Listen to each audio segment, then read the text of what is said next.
All right, so are you ready? Time to get those brain cells working. We're diving deep into the mind of Noam Chomsky today. Oh, yeah. One of the most influential thinkers ever. You said it. And you guys sent us a ton of his speeches and interviews. Yeah. And let me tell you, this stuff is seriously thought-provoking. It really is. We're talking about U.S. foreign policy, the media, economic systems, Oh, yeah. corporate power, you name it. It's all there. It's all in here. And you know what's really fascinating? What's that? The way Chomsky connects events and ideas that seem totally unrelated. Yeah, it's like he gives you this whole new way to see the world. It's a new lens, totally. Like, who would think that a story about U.S. intervention in Guatemala Right. could suddenly make you understand, like, global power dynamics today? Right. But he does it. He does. He makes those connections. It's He amazing. really is. He helps you see the patterns. The patterns. Yeah, the underlying forces that shape our reality. Even the ones that are hidden. Especially those. The ones that are working behind the scenes.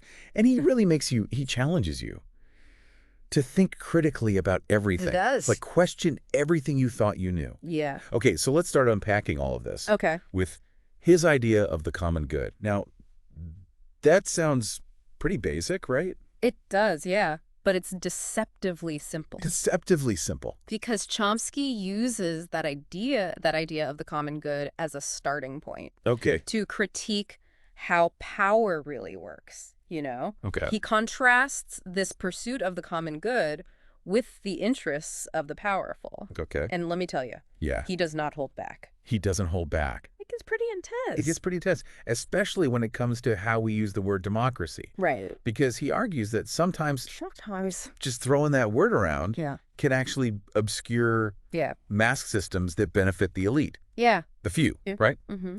And often the business elite Right. at the expense of everyone else. Right. He's asking us to go beyond those superficial definitions, Yeah, like, what does it really mean? What does it really mean? Exactly. Yeah. He says, true democracy requires active public participation. Okay. Not just, like, passive observation, You can't just sit back, Yeah, you can't. let it happen to you. Exactly. You have to be part of it. You've got to be active. Okay, so it's not just about voting every few years. It's about having a real voice. It is. It's about In the decisions that affect your life. having a real say. Having a say. Yeah. Okay, and Chomsky gives a really good example of this. Okay. He points to the public's lack of control over major corporations. Right. As a prime example The great example. of how power is concentrated in the hands of a few. Mm-hmm. He's asking, who really holds the power? Right. And that's a question we need to keep asking ourselves. All the time. All the time. Yeah, it's so relevant. Okay, so then it gets really interesting. In his chapter called On the Home Front, Chomsky focuses on the U.S. specifically. Okay.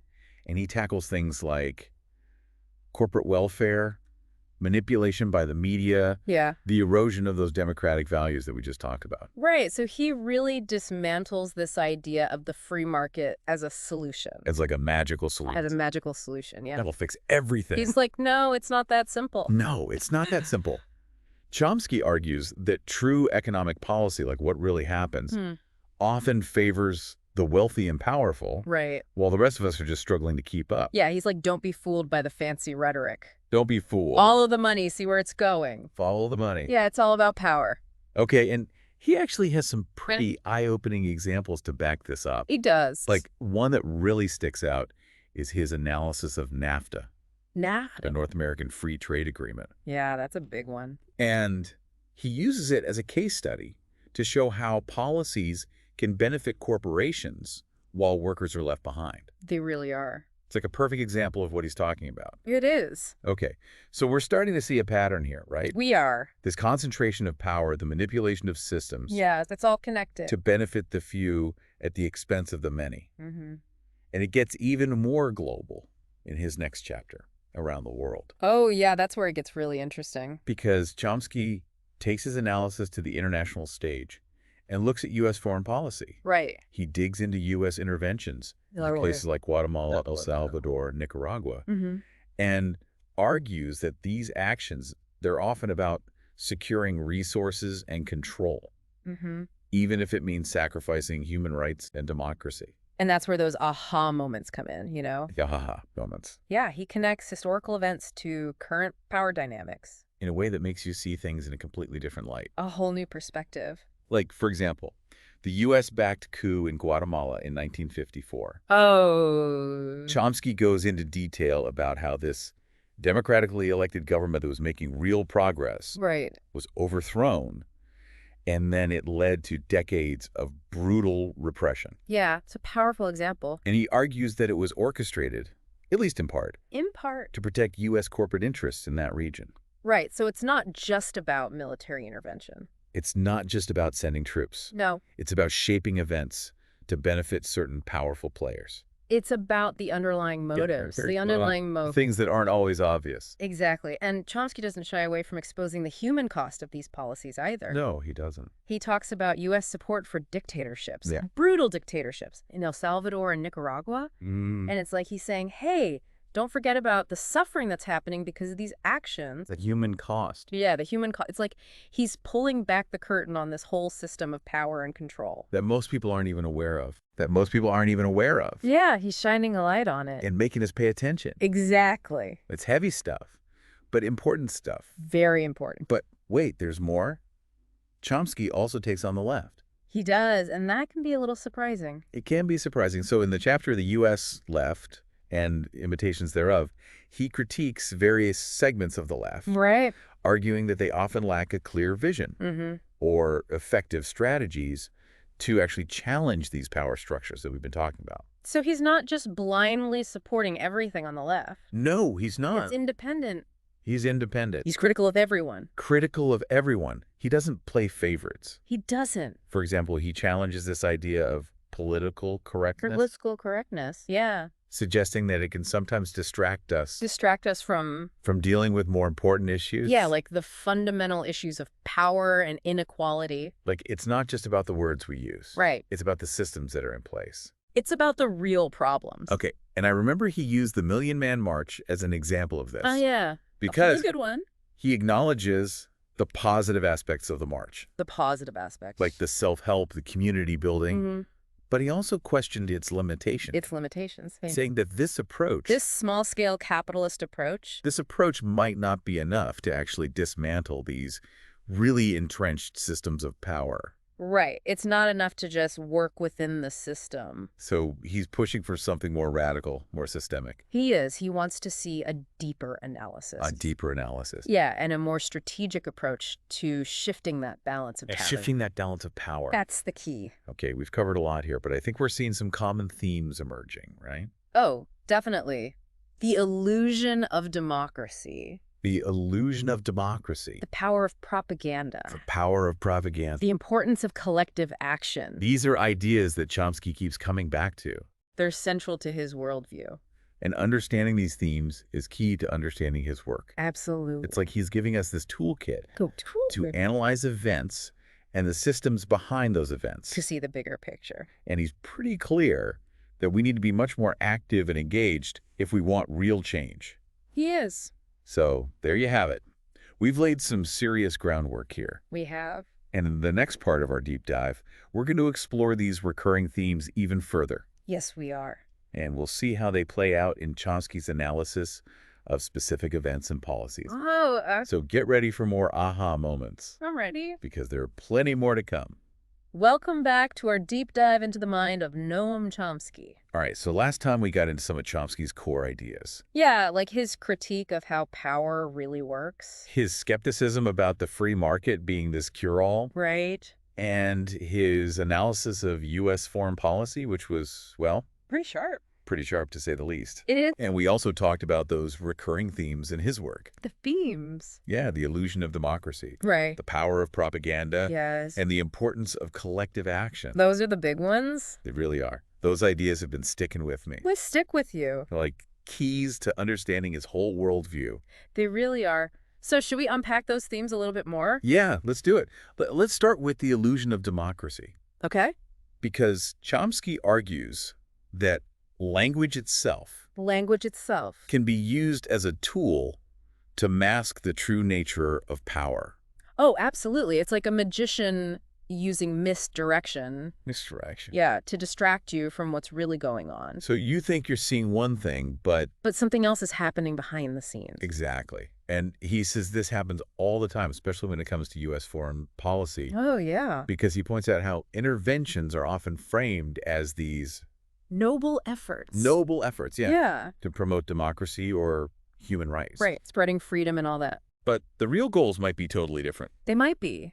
Like securing resources, gaining some kind of geopolitical advantage, Okay. or just maintaining control over a certain region. So it's like, don't believe everything you hear. Right. Be skeptical. Be skeptical. Chomsky actually uses the term manufacturing consent to describe this process. Oh, yeah. Manufacturing consent. That's a big one. What does that even mean? So it refers to how the media, especially, Media. can be used to shape public opinion Okay. and perception. Perception, how we see things. How we see things, yeah. Okay. By selectively presenting information and framing issues in a particular way. So it's not necessarily about, like, outright lies. Not always. But more about controlling the narrative. It's about controlling the narrative, yeah. Okay. Highlighting certain facts, downplaying others. So kind of creating a reality that benefits those at the top.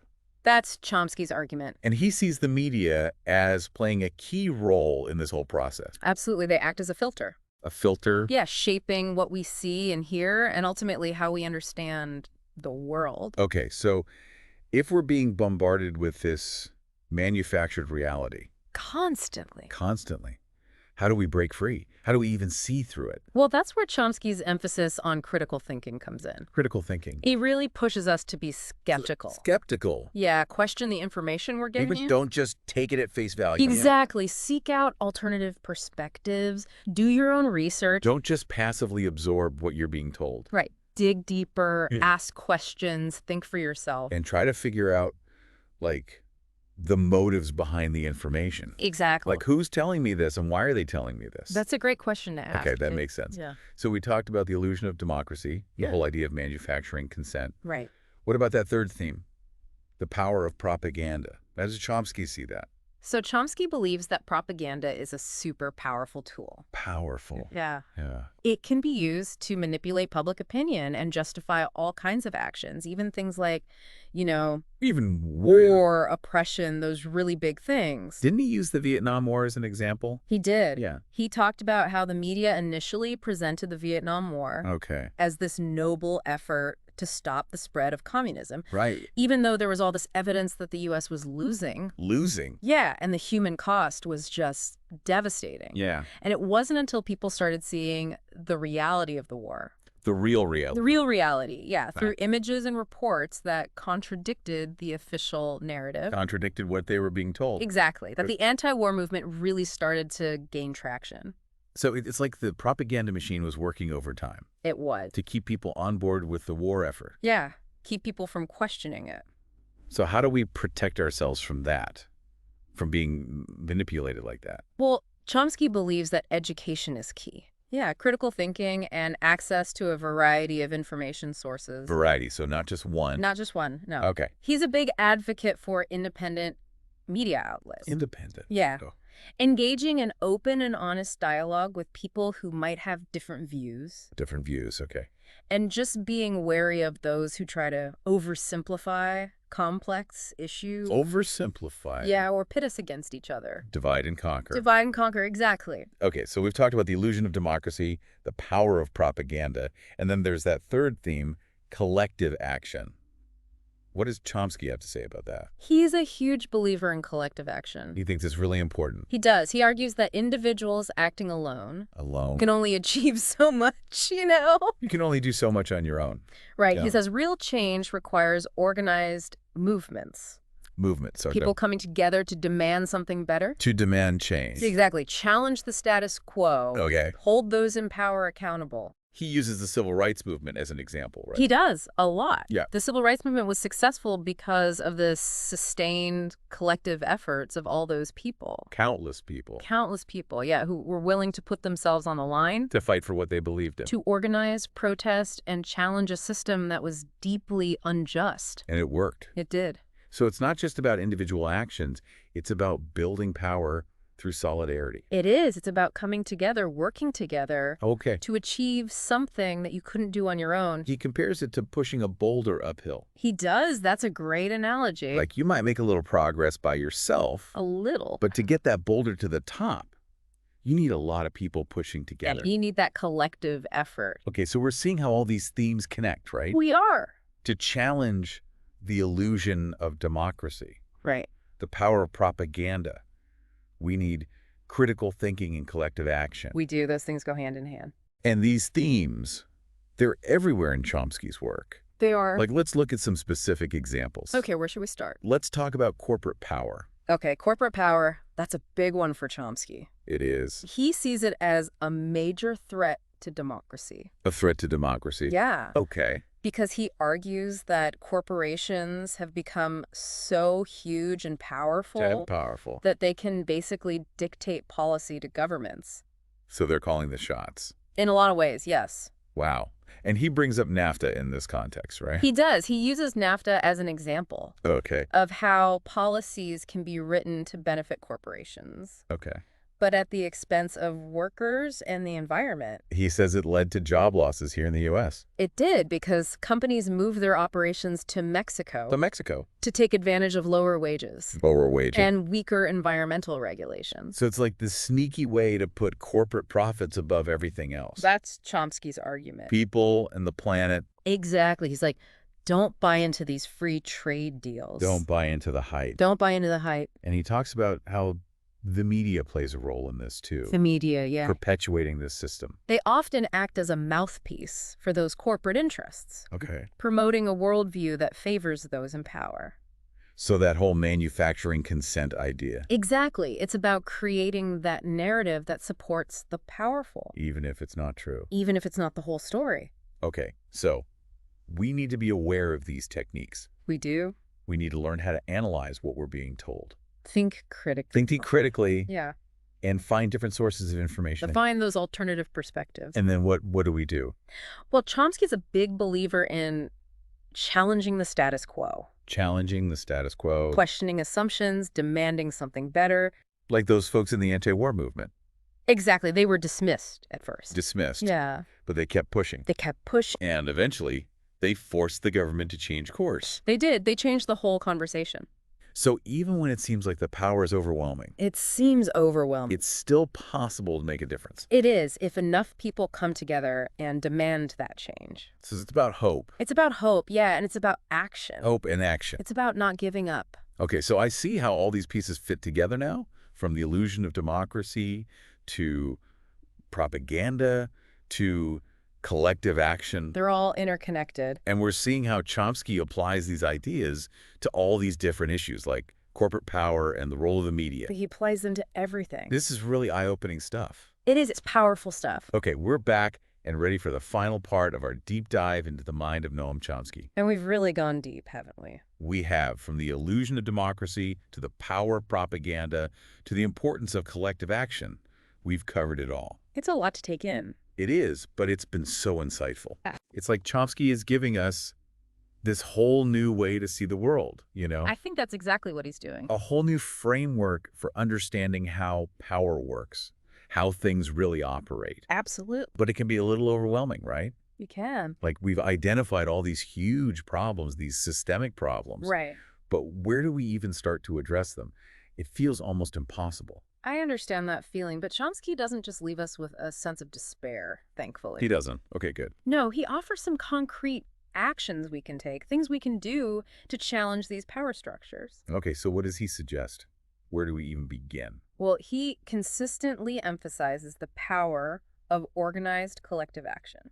Okay, collective action. He reminds us that throughout history, real progress has come from people coming together, raising their voices. Like a collective voice. Exactly, and demanding change. So it's not enough to just sit back and complain. It's not. You have to get involved. Okay. He talks about the labor movement, the civil rights movement, the anti-war movement. Right, those were huge movements. They were, and they weren't the efforts of just a few individuals. They were movements built on solidarity and collective action. Yeah, they made a real difference. They did, and Chomsky argues that we need that same spirit today. That same spirit of collective action. Exactly. So what? We should join existing organizations. That's one way. Or create new ones. Find others who share your concerns. Find common ground, work together. Yeah, and he really stresses the importance of Grassroots organizing. Grassroots, so like starting at the local level. Starting at the local level, building power from the ground up. So like what, getting involved in local politics? That could be one way.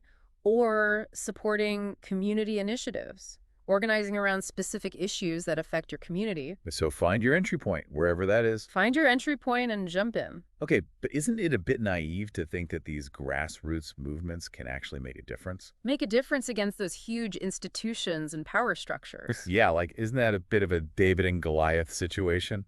It might seem that way, but Chomsky would argue that it's not about being naive. It's about recognizing that real change often starts from the bottom up. From the bottom up. Think about it. Those massive institutions, those power structures, they're ultimately made up of people. People, yeah. And when enough people start pushing for change, It's okay. those institutions can be forced to respond. So it's about shifting the balance of power.